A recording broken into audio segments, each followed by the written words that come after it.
4대 성인으로 소크라테스, 공자, 석가모니, 예수 그리스도가 있습니다. 그들 중 공자는 춘추시대 유학자입니다. 중국 역사상 가장 혼란했던 춘추시대 말기 이전에 통일왕 조주는 이미 쇠퇴하고 군 수십 개 제후국으로 분할돼 있었습니다. 그 중에 하나, 현재 산동성 남부에 노나라가 있었습니다. 기원전 551년 여름, 그 노나라에서 공자는 태어났습니다. 머리 꼭대기 가운데가 움푹 들어가 언덕처럼 생겼기 때문에 구라는 이름이 붙었다고 합니다. 성은 공, 이름은 구, 공구. 후세 공자라고 불리우는 사람이 탄생했습니다. 공자는 일찌감치 3살 때 부친이 세상을 떠났습니다. 가난하고 또 그런 신분도 아니었습니다. 27살, 공자는 그때부터 고대관직 제도나 예의 제도에 대해 깊은 지식을 가진 사람으로 차차 세상에 알려지기 시작했습니다. 어릴 적부터 장의사 일을 돕기도 하고 제사를 보조하기도 하면서 그 과정에 행해지는 정해진 예법에 따른 그러한 재래의식을 여러 번 보고 왜 그런 의식을 해야 하는 것인지 의문이 생겨서 그 근본, 즉 도리를 이해하고 싶다고 생각하게 된 것으로 전해집니다. 공자의 철학은 예의, 공손함, 예의 바르게 행동하는 것이 중요하다. 인간애와 해제로운 마음을 분명히 중요하다. 성실, 진실한 마음과 믿음을 일단 중요하다. 길, 인간의 삶의 길을 찾는 것이 중요하다. 중용, 중도, 압박을 지향하고 중간길을 선택하는 것이 중요하다. 절제, 자제, 개념적으로 경계를 통제하는 것이 중요하다. 배움, 평생 동안 배움에 대한 태도와 목적을 위해서가 중요하다.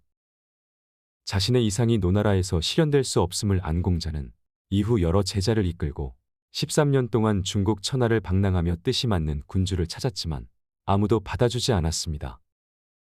하나밖에 없는 아들이 공자보다 먼저 죽었고 가장 아끼는 제자인 아내와 자로도 먼저 세상을 떠났습니다. 원대한 사상을 갖고 있었지만 시대가 몰라본 공자의 사상은 무엇일까요? 이는 사랑을 말합니다. 여기서 사랑은 남녀 간의 사랑과 성격이 약간 다릅니다. 공자가 강조하는 사랑은 상대방에게 도덕적인 것을 하는 것입니다. 그렇다면 이는 어떻게 실천할 수 있을까요? 공자는 2가지를 제시합니다. 효제와 충성입니다. 효제는 부모님께 효도하는 것과 형제 간의 우애를 지키는 것입니다. 충성은 진심을 다해 다른 사람의 입장에서 생각을 해보는 것입니다. 공자는 또한 차별적인 사랑을 강조합니다. 나와 가까운 사람부터 사랑해야 한다는 뜻이기도 하지만 옳고 그름을 구별하여 선을 좋아하고 악을 미워하는 것이 중요하다고 강조했습니다. 공자가 생각하는 진정한 좋은 사람이란 선한 사람들은 좋아하고 악한 사람들은 미워하는 사람입니다. 사람들은 모든 사람들이 자신을 좋아해 주기를 바라지만 현실은 본인을 싫어하는 사람은 항상 존재합니다. 그러면 사람다움이란 무엇일까?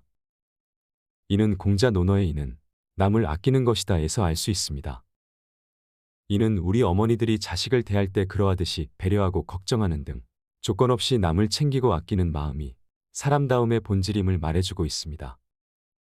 그 당시 수많은 사람들이 전쟁과 배신 속에서 죽었기에 남을 챙기고 아끼자.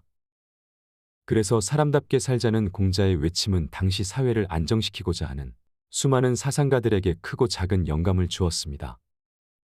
오늘날 세간에서는 보통 공자를 유교의 창시자라고 인식하고 있지만 적어도 공자는 자신이 무언가의 창시자라는 생각을 한 적이 없었습니다. 공자는 다만 스스로 옛날부터 이어져 오던 예학 전통을 정리하고 계승했을 따름이며 자신의 사상은 새로운 것이 아니고 옛 성왕, 성현의 행적에 깃든 참뜻을 밝혀낸 것일 뿐이라고 하였습니다. 유명한 수리부작, 즉 저술한 것이지 창작한 것은 아니다 는 말은 이것을 뜻하는 것입니다. 그의 목표는 요순우탕문무주공의 사상을 잇는 것이었습니다. 실제로 흔히 유교 문화로 알려진 것들 중에는 공자 이전부터 있었거나 혹은 나중에 가서야 형성된 관습들이 많았습니다. 또한 공가라고 부르지 않고 유가라고 부르는 것도 후대의 학자들이 이런 점을 감안했기 때문입니다.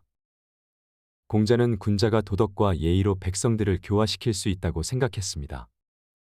강력한 법률과 형벌보다는 통치자의 덕에 의한 감화에 따라 백성들이 자발적으로 복종함으로써 질서정연한 사회를 만들 수 있다는 것입니다. 인과 예의 원리를 터득한 군자가 주도해서 무너지기 전에 주와 같은 나라를 세우는 것이 공자의 정치적 목표였다고 할 수 있습니다. 제자가 질문합니다. 선생님, 정치는 어떻게 하는 것이 좋겠습니까? 형제를 풍족하게 하고 국방을 튼튼히 하고 백성들이 믿을 수 있게 해야 한다. 그 세 가지 중에 어쩔 수 없이 하나를 포기해야 한다면 무엇을 포기하시겠습니까? 군사를 포기하겠다.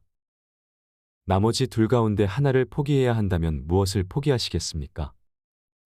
경제를 포기하겠다. 예로부터 사람은 누구나 죽는 법이지만 백성들의 신뢰를 얻지 못하면 나라는 설 수 없다. 공자가 말한 대동사회는 모든 사람이 더불어 잘 살 수 있는 이상 사회를 말합니다. 대동사회는 인륜이 실현된 사회로 누구에게나 기본적인 삶이 보장되고 자신의 능력을 충분히 발휘할 수 있으며 서로가 신뢰하고 도와주기 때문에 범죄가 발생하지 않는 사회입니다. 이런 사회를 위해 공자는 분배의 형평성을 강조하기도 했습니다. 공자는 나라를 다스리는 사람은 재화가 적은 것보다 분배가 고르지 못한 것을 걱정해야 한다고 주장합니다. 제자가 질문합니다. 귀신을 섬기는 것이 궁금합니다. 사람도 잘 섬기지 못하는데 어찌 귀신을 말하겠는가? 감히 죽음에 대해 여쭙겠습니다. 삶도 아직 다 모르는데 어찌 죽음을 말하겠는가? 동아시아에서는 유교적 문화가 많이 남아 있습니다. 그건 우리나라도 마찬가지인데요. 과거의 전통이 고리타분하다고 느낄 때면 많은 사람들이 공자의 사상도 사변적이고 종교적일 것 같다는 오해를 하곤 합니다.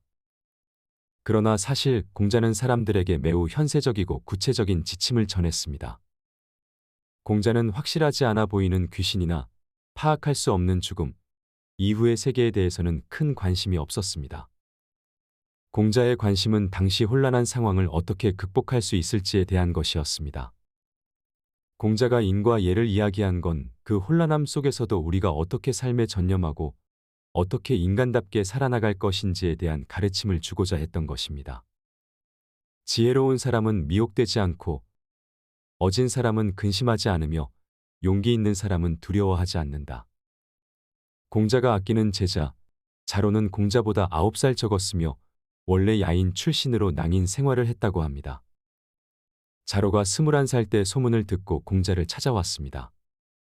숱하게 깃털을 모자에 꽂고 허리에 칼을 찬 자로는 공자에게 위압적인 태도로 시비를 걸었습니다. 학문 따위는 대체 배워 뭐 하냐면서 말입니다. 자로는 말했습니다. 당신은 대나무를 본 적이 있어. 대나무는 저절로 곱게 자란단 말이오. 저 혼자 자라지만 튼튼해서 쉽게 휘어지지도 않소. 대나무는 잘라 바로 화살로 쓸 수도 있어서 소가죽도 뚫어버린단 말이오. 이런 걸 보면 나처럼 현성이 뛰어난 사람에게는 배움이란 불필요한 것이 아니겠소. 자로는 대나무 화살처럼 타고난 능력이 뛰어난 사람은 배울 필요가 없다는 논리를 말한 것이었습니다.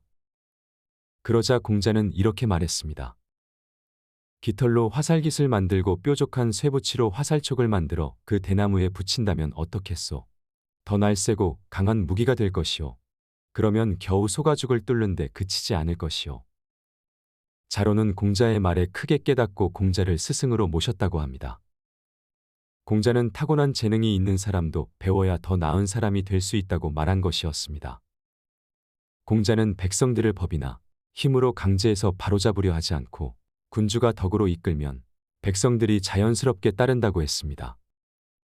하지만 안타깝게도 공자 사상은 역사적으로 전제군 주제를 합리화하는 사상으로 많이 이용되었습니다.